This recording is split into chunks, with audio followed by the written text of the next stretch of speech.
during less than 2 years in office. These are jobs that will allow the American people to be able to provide for their families, educate their children, hopefully purchase a home, and ultimately retire with grace and with dignity. Gas prices have continued to go down now for 14 consecutive weeks, and further help is on the way as a result of the Inflation Reduction Act, where we're going to lower energy costs, lower health care costs, which we will achieve through strengthening the Affordable Care Act, and of course drive down the high price of life-saving prescription drugs for millions of Americans. On the other side, extreme MAGA Republicans continue to put politics over people, power over people, and refuse to put the American people above their own base political needs. And that's unfortunate. They are extreme in every possible way. And we're going to continue to make sure that that contrast is presented to the American people over the few weeks that we have remaining here in Washington, D.C., and when we return back home to our districts throughout the nation. Vice Chair Pete Aguilar. Thank you, Mr. Chairman. It's that contrast again that is coming up is Republicans ratchet up their attacks on American democracy by refusing to say that they'll accept the results of free and fair upcoming elections. House Democrats are stepping up for the rule of law and our country. This week, the House will pass the Bipartisan Presidential Elections Reform Act. House Administration Chair Zoe Lofgren, along with Representative Liz Cheney, two colleagues who are knowledgeable not just about protecting democracy, but also about the Constitution and protecting this country, have been working together to craft these strong reforms to the Electoral Count Act that will help protect a peaceful transfer of power. This is more than a quick fix. This is about strengthening our democracy. To craft this legislation, they pulled directly from testimony and evidence that was gathered during the Select Committee's work in the investigation of the reforms that will prevent another January 6th. But we should also be very clear. Donald Trump wanted to prevent a peaceful transfer of power. He was told that fake electors were illegal and unconstitutional, and he went ahead and supported them anyway. Our democracy is only as strong, as steadfast as the people who are elected to govern. The contrast between House Democrats' commitment to our Constitution and the American people versus extreme MAGA Republicans' commitment to protecting their own political power has never been more evident.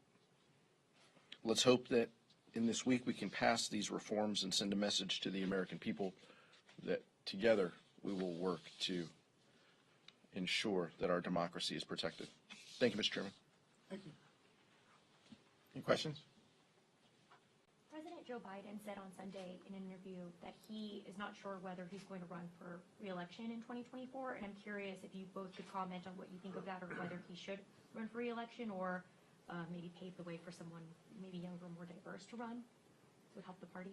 If President Biden chooses to run for re-election, I look forward to supporting him, but our focus right now is on continuing to communicate with the American people what the stakes are in November. Everything the American people care about is on the ballot in November. Democracy is on the ballot. Reproductive freedom is on the ballot. Gun safety is on the ballot. Decency is on the ballot in November, and that's our focus. Congressman? We're going to go, actually. Thank you. It's the inevitable immigration question. We've seen Martha's Vineyard. We've seen jetliners and buses. Why is it so difficult to find common ground with Republicans and really achieve some sort of immigration reform? Let me yield to Vice Chair Aguilar, who's been the leader on this issue. I think it's unfortunate that Governor DeSantis and others want to put politics and making a point ahead of these people's lives, threatening their safety, lying to them, ensuring that it's more difficult for them to make their immigration court hearing. Those are the types of things that are awful. They're inhumane, they're unproductive. I've been privileged to work with Republicans who want solutions, and there are some who want solutions, fixes for DACA, reform our broken system, ensure pathways for citizenship. The farm worker modernization bill that was sent out of the House and sits to this day at the Senate. There are reasonable reforms that we can enact. There are good policies that have bipartisan support. Folks don't always cover them, and that's fine. But the policies are out there. The political will on behalf of Senate Republicans isn't. There used to be a time when the Senate would work on these issues in a bipartisan way. Now they're fearful of Donald Trump's looming shadow in the next primary election, and that cripples their ability to work in a collaborative way, especially on this topic. We've seen it time and time again. House Republicans are going to produce legislation that, if it becomes law, will help people's lives, will fix this broken immigration system, and ensure that this is done with dignity. That's what we want to do. And unfortunately, there are too many people who want to get in that way. Just brief follow-up, because a lot of this predates Trump. Do you think things have gotten worse then as far as reaching an accord with Republicans? Look, there were bipartisan, agreements in the Senate. Marco Rubio supported a bipartisan path to citizenship before he ran for president, backed away from it. Historically, there has been will until the politics have been injected, mostly by the Senate. The House can work to craft solutions. The will in the Senate with the 60-vote threshold does not exist. Senator Jeffries. Back. Speaking of the Senate, they're working right now on a government funding bill that Senator Manchin wants to include permitting reform on. I know that's been controversial among some Democrats. Do you think there's a path that exists in the House and among Democrats for that to get through the House if they do end up passing that? Well, there are ongoing negotiations between the House and the Senate, Democrats and Republicans, to try to reach a four corners agreement to make sure that we can continue to fund the government. There are a variety of different issues that are part of that discussion, and until there's final text for us to review, I'll refrain from any additional comments. Chairman Jeffries, so just to follow up on the immigration question, you had mentioned that, the Vice Chair had mentioned that it's kind of putting these immigrants' lives in danger by busing them and flying them across the country. On the same token, the Republicans would argue that certain pull factors, providing them a pathway to citizenship, kind of encouraging them to come here illegally, would also put them in a dangerous situation by taking that trek because they are trying to flee, economic disparity and such. What's your reaction to that? Well, the behavior of individuals like Ron DeSantis and Greg Abbott is radical, reckless, regressive, and reprehensible. They should start behaving like governors and stop behaving like human traffickers. They are putting politics over people in the most egregious way possible. The individuals who are being trafficked in many ways from the border and dropped off in various states across the country have fled repressive conditions, largely in Venezuela. And under our nation's laws, have a right to be heard in the context of any asylum proceedings that may subsequently take place. It was my understanding that these are individuals who claim to oppose everything that the Venezuelan government stands for at this particular point in time. But that doesn't matter to individuals like Ron DeSantis and Greg Abbott, because they peddle in hatred and xenophobia and trying to exploit the fears of the American people, and that's incredibly irresponsible. But do you think there's a better way to kind of go about it? Because, for instance, a lot of the times they become victims of cartels when they're, is there a better way to handle those asylum claims that are very real, while not allowing, while cracking down on cartels to make sure they don't fall prey to that? We have a broken immigration system that does need to be fixed in a comprehensive and bipartisan fashion. But in order for that to occur, we need responsible partners on the other side of the aisle. And that doesn't exist right now. There's bipartisan legislation that is sitting in the United States Senate with respect to the Dream and Promise Act, or farm workers, or temporary protected status recipients, that would go a long way toward improving our legal immigration system. But Republicans are blocking those efforts right now because they don't care about people. All they care about is politics. Thank you. You're the caucus chairman, you're the vice caucus chairman here. What sort of changes do you expect, whether Democrats win or lose at the end of the year here? Do you expect to move up? Do you expect the Speaker Pelosi, to stick around if they're in the minority? Do you expect her to not be Speaker if you have the majority? What's that going to look like here at the end of the year? Our focus right now is continuing to deliver results for the American people, including by passing the Presidential Election Reform Act this week, making sure that we fund the government by the end of the month, and then taking our case to the American people with everything that we hold dear being on the ballot. Will you run for leader if the Democrats are in the minority and she moves on? Same answer. That's not clear. That's a different question. Same answer. Do you still anticipate any votes this work period on the policing bills and public safety bills?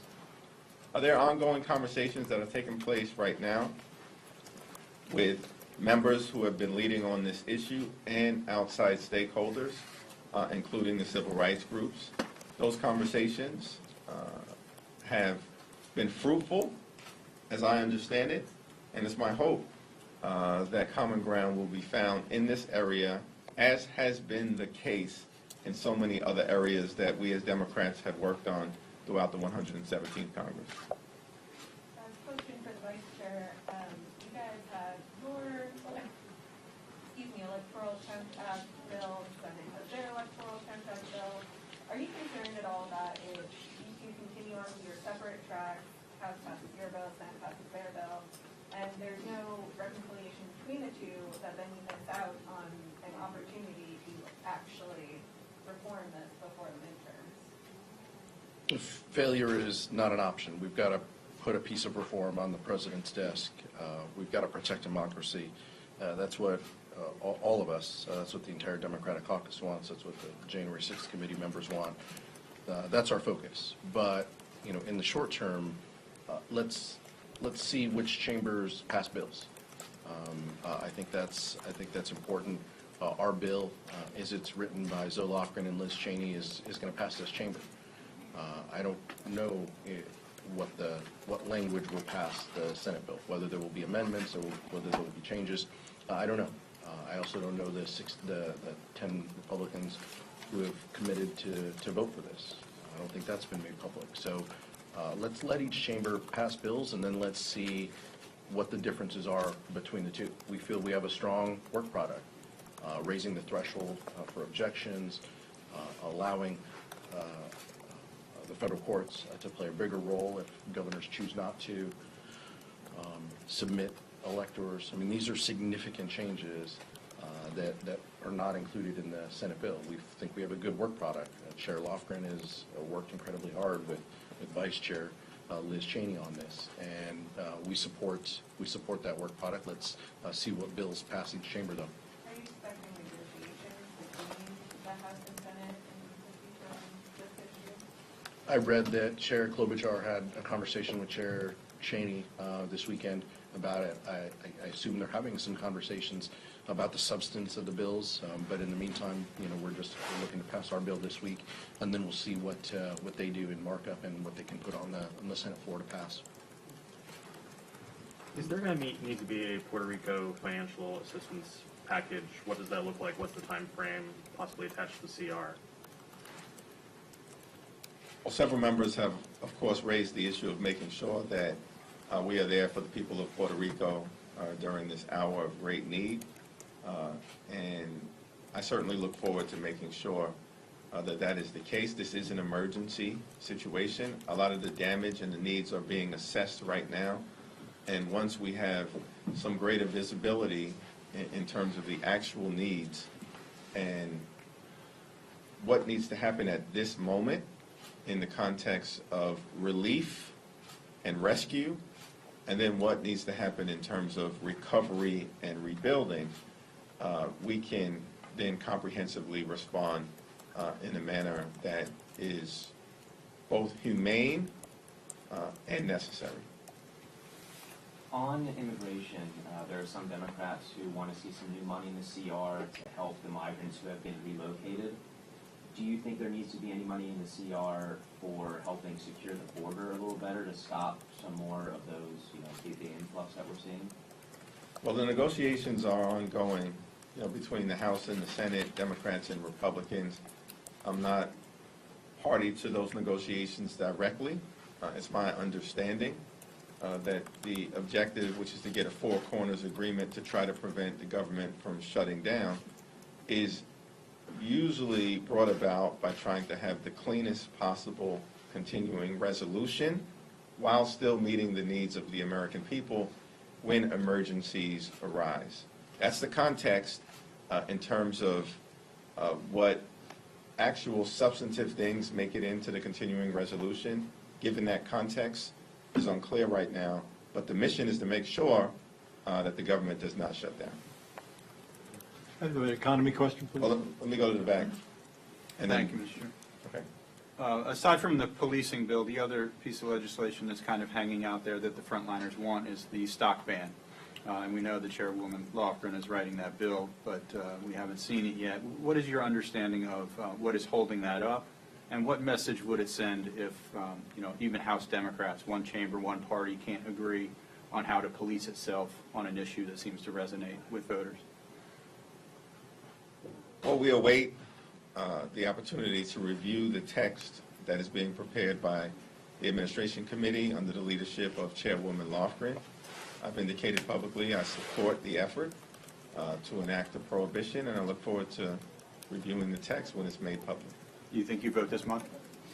That's unclear. A lot of it, of course, is triggered by the release of the text. It's hard to determine time frame other than there is a real desire to act and act swiftly that exists amongst a significant number of our members. Okay, last question? Congressman, you mentioned at the top the falling gas prices, the job creation. Tomorrow we've got a Federal Reserve Board meeting with higher interest rates carry their own peril. Are the Democrats being held to blame for that by the electorate, and how do you counter that come November? Well, we, of course, have fiscal policy that we're responsible for here in the United States Capitol, and then there's monetary policy, which is administered by the Federal Reserve. What we can do is control what we can control, and that's why our focus will continue to be on trying to decisively lower costs for everyday Americans, which is exactly what the Inflation Reduction Act was all about. Lowering energy costs by confronting the climate crisis in the most significant way in American history and unleashing the power of a clean energy economy. Strengthening the Affordable Care Act so we can lower health care costs, and of course giving Medicare the ability to use its bulk price purchasing power to negotiate lower drug prices for millions of Americans. Those are important accomplishments for the American people, but the work, of course, continues as it relates to the fiscal policies that we, as members of the United States Congress, working in partnership with President Biden, who's done a very good job under difficult circumstances, to continue getting things done for the American people. Thank you. Thank you. Thank you. Thank you.